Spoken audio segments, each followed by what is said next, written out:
ಸೃಷ್ಟಿಚೋದನೆಗಳಿಂ ನರನೊಳಿಷ್ಟಗಳುದಯವಿಷ್ಟ ಸಿದ್ಧಿಗೆ ಯಂತ್ರ ತಂತ್ರಗಳ ಯುಕ್ತಿ ತ್ವಷ್ಟೃಕುಶಲದೆ ಸೃಷ್ಟಿ ವಿಕೃತಿ ಇಂತನ್ಯೋನ್ಯ ಸ್ಪೃಷ್ಟರ್ ಪ್ರಕೃತಿ ನರರು ಮಂಕುತಿಮ್ಮ.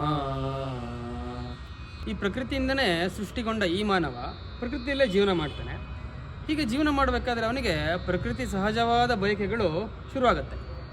ಮತ್ತೆ ಅವನು ಯಾವುದ್ರ ಮೇಲೆ ರಿಲೇ ಆಗಬೇಕು, ಯಾವುದ್ರ ಮೇಲೆ ಆಧಾರ ಪಡಬೇಕು ಅಂತಂದರೆ ಪ್ರಕೃತಿ ಮೇಲೆ. ಪ್ರಕೃತಿಯನ್ನೇ ಬಯಸ್ತಾನೆ, ಪ್ರಕೃತಿನೇ ಅವನಿಗೆ ಸಹಾಯ ಮಾಡಬೇಕು ಈ ಒಂದು ಬಯಕೆಗಳನ್ನು ಈಡೇರಿಸ್ಕೊಳ್ಳೋಕ್ಕೆ ಅಂತ. ಆದ್ದರಿಂದ ಇಲ್ಲಿ ಯಥೇಚ್ಛವಾಗಿ ಇರುವ ಎಲ್ಲ ಗಾಳಿ ಮರ ಏನೇನಿದೆ ಎಲ್ಲದನ್ನು ಬಳಸ್ಕೊಳ್ತಾನೆ. ಅವನು ಪ್ರಕೃತಿಯನ್ನು ತುಂಬ ತನ್ನ ಉಪಯೋಗಕ್ಕೆ ಎಷ್ಟು ಬೇಕೋ ಅಷ್ಟು ಬಳಸ್ಕೊಳ್ತಾನೆ.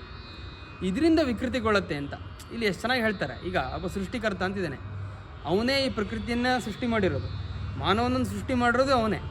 ಮಾನವನ ಬಯಕೆಗಳು ಈ ಪ್ರಕೃತಿಯನ್ನು ನೋಡಿ ಅವನಿಗೆ ಆ ಬಯಕೆಗಳು ಹೆಚ್ಚಾಗುತ್ತೆ, ಇನ್ನೂ ಏನೋ ಬೇಕು ನನಗೆ ಅಂತ. ಆ ಬಯಕೆಗಳು ಹುಟ್ಟೋ ಕಾರಣನೂ ಈ ಸೃಷ್ಟಿಕರ್ತನೆ. ಕೊನೆಗೆ ಈ ಪ್ರಕೃತಿ ಹಾಳಾಗೋ ಕಾರಣನೂ ಸೃಷ್ಟಿಕರ್ತನೆ. ಈ ರೀತಿ ಕ್ವಶನ್ ಮಾರ್ಕ್ ಇಡ್ತಿದ್ದಾರೆ.